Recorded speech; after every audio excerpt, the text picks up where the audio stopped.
In 2009, the popular true crime TV show Cops just happened to be in South Florida filming when a truly diabolical crime was committed there. And so cops captured this crime on camera. But someone in their footage was hiding something.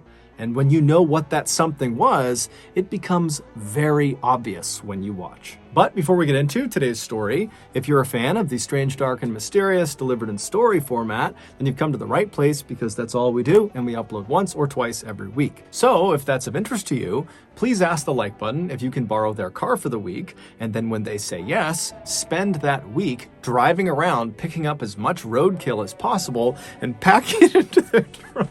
Picking up as much roadkill as you possibly can and pack it into their back seat in their trunk and then return the car. Also, please subscribe to our channel and turn on all notifications so you don't miss any of our weekly uploads. All right, let's get into today's story.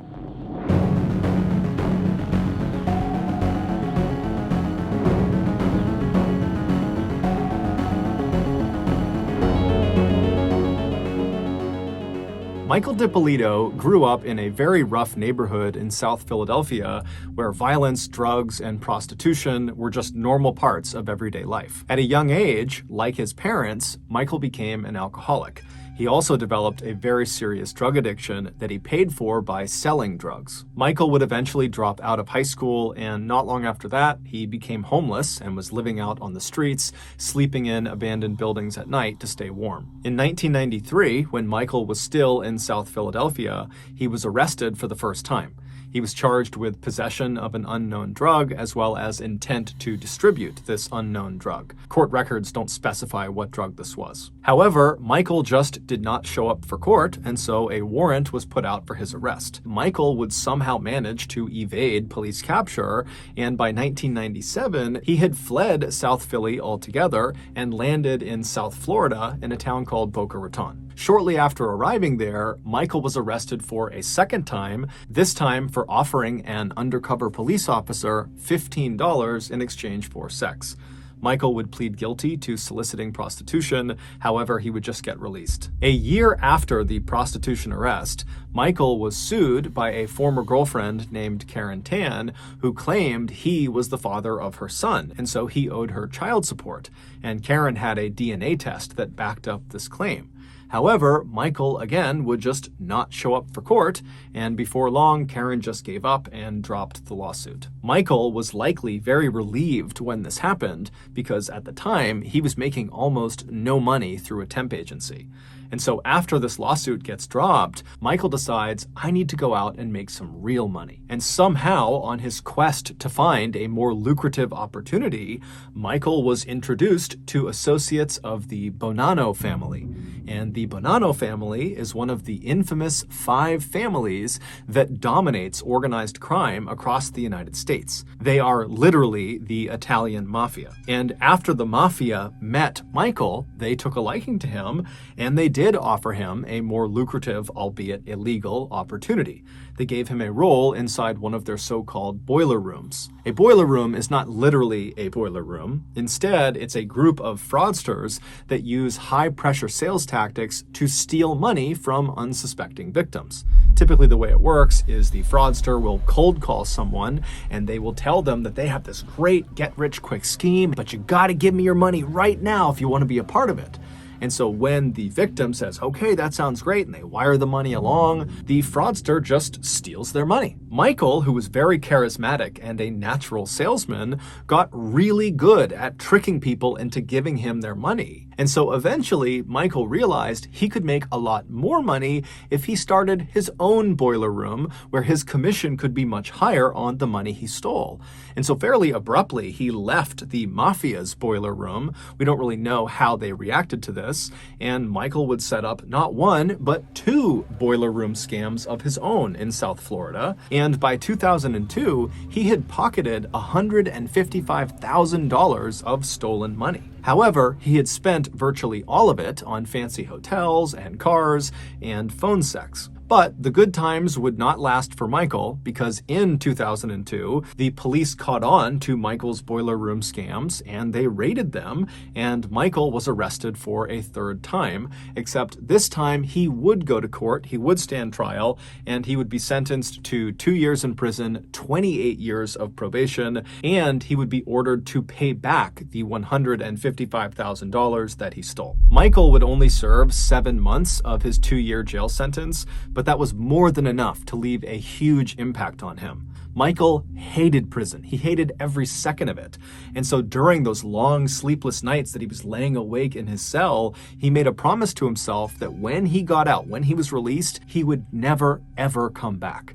And so in 2003, when he was released, he immediately entered a sobriety program. He also started going to the gym every morning, and he began studying for his GED, which is a high school equivalency test because he didn't get his high school diploma. After he successfully earned his GED a couple of months later, he would also start a legal business. It was a digital marketing firm that was called Mad Money Inc. Over the next several years, Michael would do his very best to stay on the straight and narrow and not get in trouble.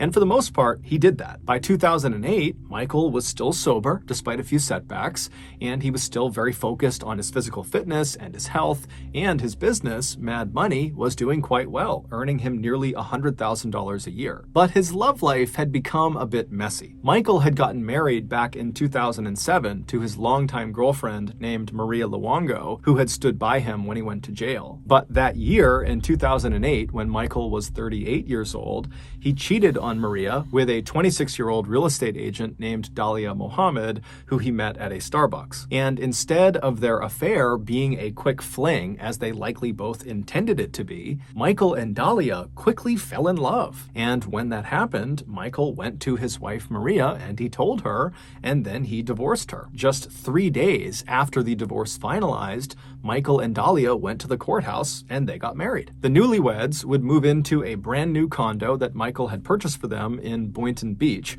which is a beautiful town in South Florida. And for a time, their life was perfect. They knew it was a little outrageous the way they had met each other and how quickly they had fallen for each other, but they didn't care. They got along great and they were excited about the future. But their perfect life would not last long. On the evening of March 12th, 2009, so only about a month after they had gotten married, Michael and Dalia were at home in their condo when they heard a knock on the front door. And so Michael went to the door, he opened it up, and much to his surprise, standing on the other side was his probation officer, and behind him was a whole bunch of police officers. And before Michael could even ask what was going on, the probation officer told Michael that they had received an anonymous call tipping them off that Michael was selling steroids and ecstasy pills and other drugs out of his condo. Michael would tell the probation officer that there was no way that was true. He is not selling any drugs, he's sober, he's not doing that. And so eventually Michael just stepped aside and said, "Please come in, search my condo. I have nothing to hide." And so sure enough, the police, they would go into his condo, they would search it, but they wouldn't find anything and they would leave. And so after the police had gone, Michael and Dalia found themselves just standing in their condo, completely dumbfounded. But instead of trying to get to the bottom of it right then and there about who had called and why, they just decided it was best for them to just leave their condo for the night and go stay at a nice hotel. And so they packed up some bags, they left their condo, which was a total mess from the police search, and they went to the hotel and they had a nice night together. The next morning, when they got up and headed down to the parking lot, they saw up ahead, standing around Michael's car, was Michael's probation officer as well as several other police officers. And so Michael and Dalia are looking at each other like, what is this, again? And so they hustle on over to Michael's car, and before they can even plead their innocence to Michael's probation officer, he stops Michael and just says, "Look, we got another anonymous call, this time telling us that you are selling drugs out of your vehicle, and so we need to search it." And so Michael is just totally beside himself, but he says, "Look, go ahead, search it. There's nothing in the car." And so sure enough, the police would open up his car, they'd rip it apart, but again, they wouldn't find anything. Over the next couple of weeks, the only thing Michael and Dalia ever wanted to talk about was what the heck was going on. Who is placing these anonymous calls claiming that Michael was selling drugs out of the condo and out of the car? It just didn't add up. They wanted to believe that this was all just one big mistake, but in the back of both of their minds, they were thinking about Michael's very checkered past and his previous dealings with the mafia and with people he had clearly ripped off. And so maybe there was someone in his past that was looking to get back at Michael and maybe get him arrested and sent back to jail. Fast forward to March 29th, so 17 days after that first raid on their condo, and that night, Michael and Dalia had been eating dinner at a restaurant, and when they left and headed out to the parking lot, once again, standing around Michael's car were several police officers clearly waiting for him to return. And so without even needing to ask why they were there, Michael and Dalia, they go over to them and they just start pleading with them to understand that this is a setup. We do not have drugs in this car. We don't know what's going on here. Please, you gotta understand that someone's doing this to us. But this time, when they searched his car, they would find something. Before we go any further, I want to tell you about today's sponsor, Experian. Back when I was just a young buck in college, I was broke. And so naturally, I took out a credit card with a $5,000 limit and immediately maxed it out on buffalo chicken calzones and beer. Now, as soon as my card got declined, I didn't pay it off. Instead, I just took the card, tucked it back into my wallet, and forgot about it. But the bank did not forget about my $5,000 debt, and my failure to pay it back wrecked my FICO score. A FICO score is a type of credit score. Over the last 10 years, I've been able to rebuild my credit score, but it has been a slow and painful process. And so my suggestion to you is to avoid the unpaid beer and calzone credit trap and just closely monitor your credit score. And with Experian, you can do that for free. In addition to closely monitoring your credit score, they will also send you alerts anytime your credit changes. Experian also offers a dark web scan. If you've ever been the victim of a data breach, and you may not know if you have or not, your information potentially could live in the dark web, and that's a place where criminals could use it to commit fraud, and if that happens, it'll wreck your credit along with a bunch of other horrible things, unless you catch it and report it. And on that, if you do find inaccuracies on your credit report, you can easily submit disputes and track those disputes on Experian's online dispute center. It is time to take charge of your credit. Get Experian credit monitoring, alerts, your FICO score, and that dark web scan all for free. Just go to Experian.com/MrBallen. Again, that's EXPERIAN.com/MrBallen. Okay, back to the story. After searching Michael's car, the police would find a small bag of cocaine stuck inside of a cigarette carton tucked underneath his spare tire in the trunk. And when Michael saw them pull the cocaine out, he began to cry because he knew, even though it was not his and he had not put it there, that he was going to jail because he was going to get arrested for possession and he was on probation and he was screwed. And so he just begins crying and pleading with police to understand that the cocaine was not his. He swears it's not his. Meanwhile, Dalia, she's looking at the drugs and now she's second guessing herself. Is Michael lying? Is he actually selling drugs? And he's been lying to me too? But when she sees her husband crying hysterically and looking so sincere, she believes that he's got to be telling the truth. And so pretty soon she was standing beside Michael and pleading with police as well to let them go, that this was totally just a setup. And amazingly, these police officers who were aware of the previous raids on Michael and Dalia's property, they told them, look, we do think this is pretty suspicious that somebody keeps calling in about you selling drugs and now magically the drugs are in your car. And so what we're going to do is we're going to confiscate this cocaine. We're not going to arrest you. Instead, go home, be safe, call us if you see anything strange, you hear anything strange, and we're going to begin investigating to figure out who is making all of these calls. And so Michael and Dalia were totally relieved to hear this, but at the same time, they were kind of terrified because clearly whoever was looking to get Michael in trouble now was prepared to break into his property in order to do it. And so what was stopping them from breaking into their condo and planting drugs in there as well? And so after these police officers left, Michael and Dalia hopped in the car, they sped back to their condo and they went inside and they searched it top to bottom, looking for any sign that anyone had recently been in there or if there were drugs or anything illegal inside of their condo. And after looking and finding nothing, they just locked their doors, shut their windows, shut the blinds, and just prayed that the police would be able to quickly identify who was doing this to them and make them stop. But over the next few months, the police would not figure out who this anonymous caller was because the caller stopped calling. And so for a little while, Michael and Dalia were convinced that the whole ordeal was over and done with, and they basically returned to their normal lives. But on August 5th, 2009, roughly 4 months after the cocaine was found in Michael's car, the anonymous caller would come back with a vengeance. On that morning at around 5:45 a.m., Dalia left the condo, leaving Michael in bed, and she headed out to the local gym to get a workout in. Around 6:30 in the morning, she stepped off the treadmill and she looked at her phone and she saw she had a missed call from a number she didn't recognize, and this number had left her a voicemail.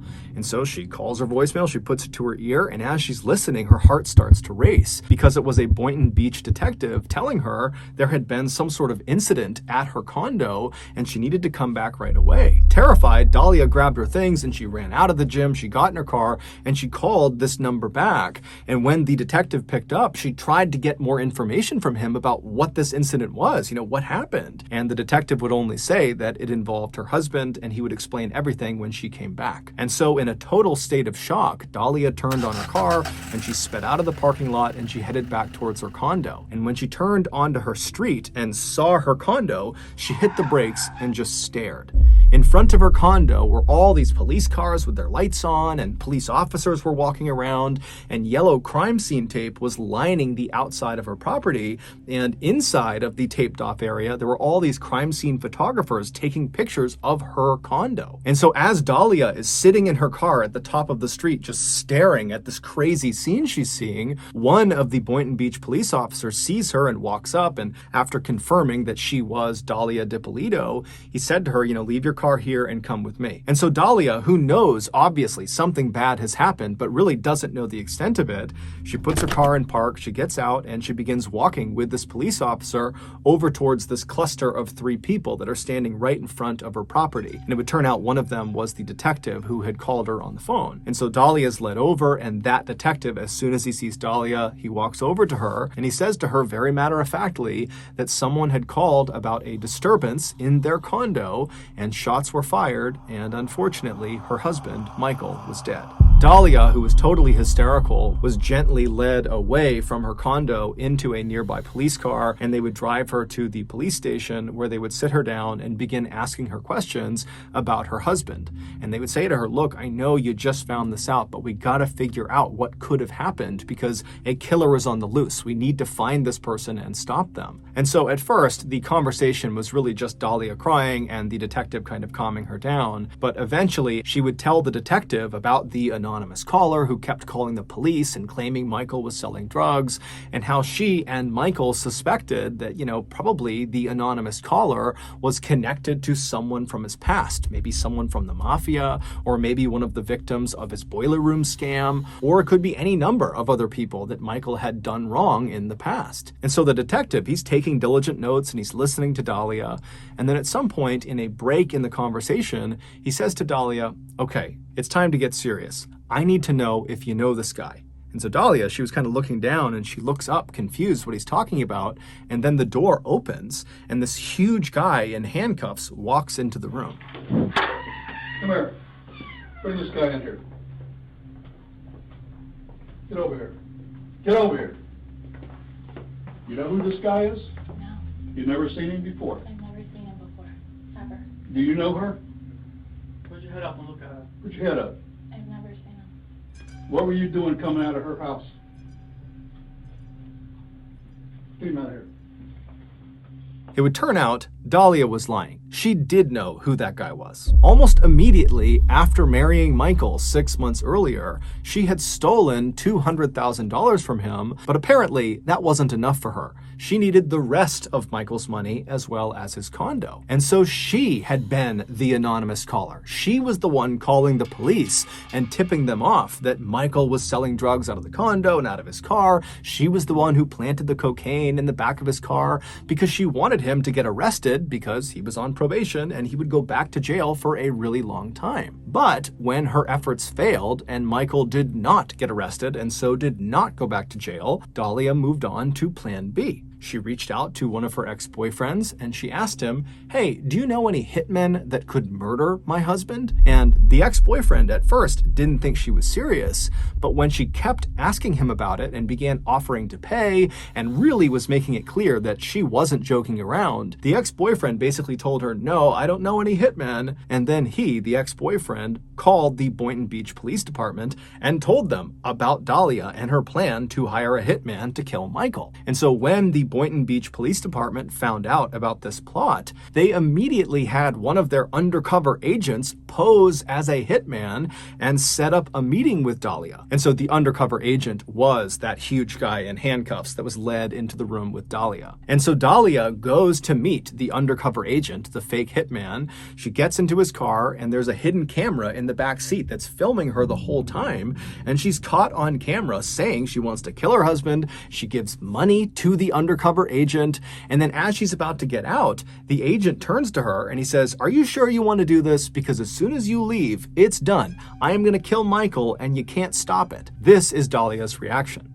There's no changing, no, there's no, like, I'm determined already. I'm positive, like, 5,000% sure, like, no, when I say I'm going to do something, I'm going to do it. Like, as soon as you told me, listen, I need the money from you, I went, I grabbed it right away, like, we were good to go. Like, with me, you're not going to have a problem, you're not going to have an issue. And so the Boynton Beach Police Department, they have all this information about what Dalia thinks is going to happen, and they decide they can use this information to set her up in the most elaborate way possible. And it just so happened the very popular true crime TV show, Cops, was filming in the area. And so the Boynton Beach Police Department allowed Cops to be a part of this elaborate setup. So they got to film everything that happened. So on the morning of August 5th, Dalia got up and left her condo at 5:45 a.m. and headed to the gym, knowing, at least in her mind, that the hitman would be coming to her condo right after her, breaking in and shooting her husband twice in the head, because that was the plan they had come up with that was captured on film. And so after the police see her leave at 5:45 a.m., because they were monitoring the condo, they rushed in, they knocked on the door, and they got Michael to come downstairs. And he had no idea his wife was trying to kill him. And so he comes to the door, he's totally confused, but he goes with them and he's kind of ushered off to the police station.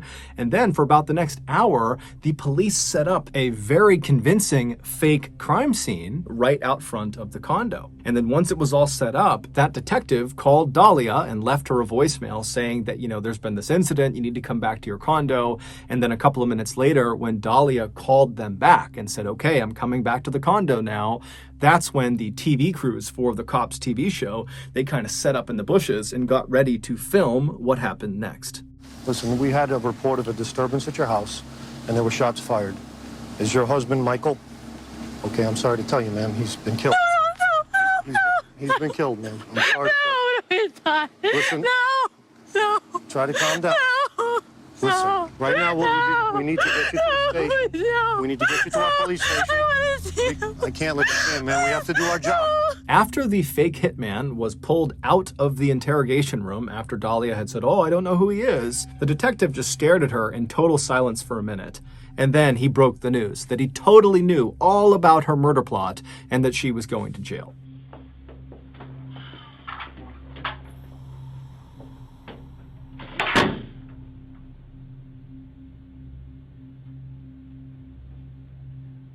You're going to jail today for solicitation of murder. You're under arrest. That's an undercover police officer. Everything has been recorded. You were photographed in the convertible when you sat in his car in the front of CVS. What do you want to do? What do you want to do here, I didn't Dalia? do anything. Listen to I me. didn't do anything. You're going to I didn't do jail. anything, please. I didn't do anything. Tell me you didn't do anything. I didn't do anything. You're going to jail today. As soon as I'm done, Oh my God. they're going to come in here and handcuff you and take you to the Palm Beach County Jail, book you for solicitation of first-degree murder on your husband. Your husband is well and alive. Thank God. Oh, yeah, thank Can I God. please? Can I see him? No, he doesn't please? want to see you. I so wanted to see him. He doesn't want to see you. Please. After Dalia was arrested, she was still sitting in that interrogation room when the Boynton Beach Police Department made a special point of walking Dalia's husband, Michael, past the open door so she could see him. Here's her reaction. Oh my God. please. Come here. Mike, come here. Come here, please. Come here. I can't fix it. Why not? I didn't do anything I to heard you. you. Mike, come here, please. Come here. Okay, Mike, we'll take her back to booking, please. Dalia was initially sentenced to 20 years in prison for what she had done, but after a retrial because of jury bias, her sentence was reduced to 16 years. So that's going to do it. If you got something out of today's episode and you haven't done this already, please ask the like button if you can borrow their car for the week and then spend that week driving around picking up as much roadkill as you possibly can and packing it into their trunk and into their back seat and then return their car. Also, please subscribe to our channel and turn on all notifications so you don't miss any of our weekly 1 or 2 video uploads. We now have a podcast called MrBallen Podcast, and we put out brand new, never before heard podcast exclusive episodes on Monday mornings. And then on Thursday mornings, we put out remastered audio from popular YouTube videos. Again, it's called MrBallen Podcast, and it's available on Spotify, Apple Podcasts, Amazon, Google, basically anywhere you get your podcasts, you can find it there. We have 2 additional YouTube channels. One is called MrBallen Shorts, where we upload random short videos and lost episodes, and the other channel is called MrBallen en Español, and it's a Spanish language channel. We also have a Facebook page just called MrBallen that puts out near daily content. We also have a Snapchat channel called MrBallen that puts out content on Sundays. We also have some really cool merchandise, so head on over to shopmrballen.com to have a look, and if you have a story suggestion, please submit it to our subreddit just called MrBallen. It's linked in the description below. So whether I see you on Instagram, Twitter, TikTok, Reddit, YouTube, Facebook, other YouTube channels, the podcast, wherever, just know that I really appreciate your support. And until next time, that's going to do it. See ya.